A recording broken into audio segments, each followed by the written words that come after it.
বজালীৰ ভট্টদেৱ বিশ্ববিদ্যালয়ত আজি নতুন একাডেমিকৰ নিৰ্মাণৰ শুভাৰম্ভ কৰা হয়। ভট্টদেৱ বিশ্ববিদ্যালয়খনৰ শিক্ষক আৰু সদস্যসকলৰ উপস্থিতিত উপাচাৰ্য বীৰেন্দ্ৰ দাসৰ দ্বাৰা নিৰ্ধাৰণ কৰা এই নতুন একাডেমিক খণ্ডৰ আধাৰশিলা স্থাপন কৰা হয়। মাংগলিক অনুষ্ঠানৰ জৰিয়তে শুভাৰম্ভ কৰা হয় একাডেমিকৰ। যুৱ ব্যৱসায়ী ৰঞ্জিত চৌধুৰীৰ নেতৃত্বত নিৰ্মাণ কৰা হ'ব একাডেমিকখনৰ। উক্ত অনুষ্ঠানত বজালীৰ ভট্টদেৱ বিশ্ববিদ্যালয়ৰ বিষয়ববীয়াৰ লগতে বজালী অঞ্চলৰ কেইবাগৰাকীও বিশিষ্ট ব্যক্তি উপস্থিত থকা পৰিলক্ষিত হয়। সংবাদ মাধ্যমৰ আগত হোৱা সাক্ষাৎকাৰত ডক্টৰ বীৰেন্দ্ৰ কুমাৰ দাসে কেতবোৰ মন্তব্য প্ৰকাশ কৰা দেখিবলৈ পোৱা যায়। বজালীৰ পৰা ৰাহুল কলিতাৰ ৰিপৰ্ট ইছা 24x7।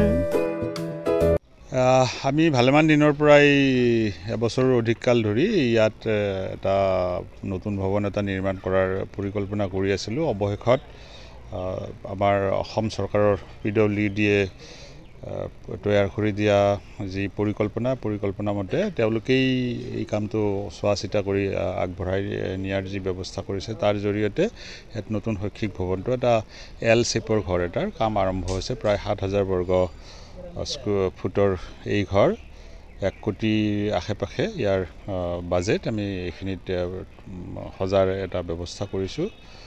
মূলতঃ আমাৰ যি ইয়াত বিজ্ঞান ভৱন আছে পূৰ্বৰ বজালী কলেজৰ বৰ্তমান ভট্টদেৱ বিশ্ববিদ্যালয়ৰ বিজ্ঞান ভৱনটো ব্যৱহাৰৰ অনুপযোগী হৈ পৰিছে। সেইকাৰণে আমাৰ ক্লাছৰুমৰ ভীষণ নাটনি হৈছে। সোনকালে ক্লাছৰুমৰ নাটনি পূৰণ কৰাৰ উদ্দেশ্য আগত ৰাখি আমি ইয়াক এই ভৱনটোক অসমাহিৰ ঘৰ হিচাপে এটা অলপ চালে চকুত লগা ধৰণৰ আমি এটা অসমাহিৰ ঘৰ হিচাপে নিৰ্মাণ কৰাৰ প্ৰস্তুতি চলাইছোঁ। ফলত আমাৰ যি ইয়াত chemistry department, physics department, statistics department এনেকুৱা ডিপাৰ্টমেণ্টৰ কাৰণে আমি ক্লাছৰুম, লেবৰেটৰী আৰু এটা কম্পিউটাৰ ৰুম ইয়াত নিৰ্মাণ কৰি উলিয়াব পাৰিম।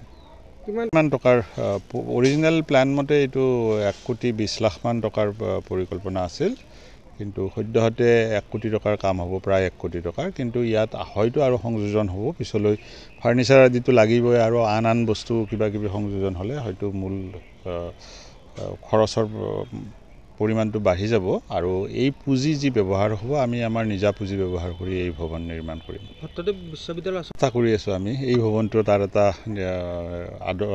নিদৰ্শন। আমাৰ যি পুৰণা ল'ৰাৰ হোষ্টেলটোক আমি পুনৰ নিৰ্মাণ কৰি তাক ক্লাছৰুম হিচাপে ব্যৱহাৰ কৰা, একাডেমিক বিল্ডিং হিচাপে ব্যৱহাৰ কৰি আছোঁ ইতিমধ্যেই। তাৰ ভিতৰ ফালে আপোনালোকে যদি মন কৰে তাতো এটা 4টা ডাঙৰ ক্লাছৰুম সজাৰ কাম চলি আছে বৰ্তমানত, সেয়াও আমাৰ পুঁজিৰেই হৈ আছে।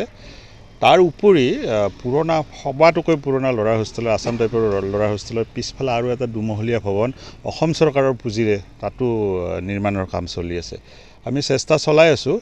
এইবিলাক কিয় দৰকাৰ হৈছে, পূৰ্বতে বজালী মহাবিদ্যালয় এখন ঐতিহ্যমণ্ডিত মহাবিদ্যালয় আছিল, তাৰ ভৱনবিলাক বেছিভাগেই ব্যৱহাৰৰ অনুপযোগী হৈ পৰিছে। যদিও বা আমাৰ ভট্টদেৱ বিশ্ববিদ্যালয় বুলি মেধিকুছিত দ্বিতীয় কেম্পাছত ঘৰ-দুৱাৰ নিৰ্মাণৰ কাম চলি আছে, সেই ঘৰ-দুৱাৰবিলাক ব্যৱহাৰৰ উপযোগী হৈ উঠালৈ সময় লাগিব। গতিকে আমাক ইয়াত আমি এনেধৰণৰ অৱস্থাৰে থাকিব নোৱাৰোঁ। সেই উদ্দেশ্য আগত ৰাখি আমি যিমান দূৰ পাৰোঁ খৰতকীয়াকৈ ইয়াত নতুন ভৱন বা আন ৰিনোভেশ্যনৰ কাম কৰি কেম্পাছটো চকুত পৰাকৈ আমি সাজি উলিয়াবৰ চেষ্টা কৰোঁ। সমস্যা আচলতে পানীত তল যায়, খুব অলপ সময়ৰ কাৰণে থাকে অৱশ্যে, বহুদিন দীৰ্ঘদিনীয়াভাৱে পানীত নাযায়।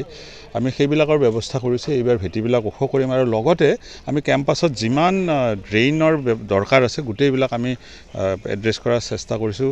আমি পুনৰ আমাৰ যিটো মাষ্টাৰ প্লেন আছে এই কেম্পাছটোৰ, এই ভট্টদেৱ বিশ্ববিদ্যালয়ৰ বজালী কলেজ কেম্পাছটো, ইয়াৰ মাষ্টাৰ প্লেন এটা প্ৰস্তুত কৰাৰ চেষ্টা কৰিছোঁ। সেই বিষয়ত আমি এটা ফাৰ্মৰ লগত যোগাযোগ কৰি আজি ইনফেক্ট তেওঁলোক আহিছে, আমাৰ মাজত আছে তেওঁলোকে।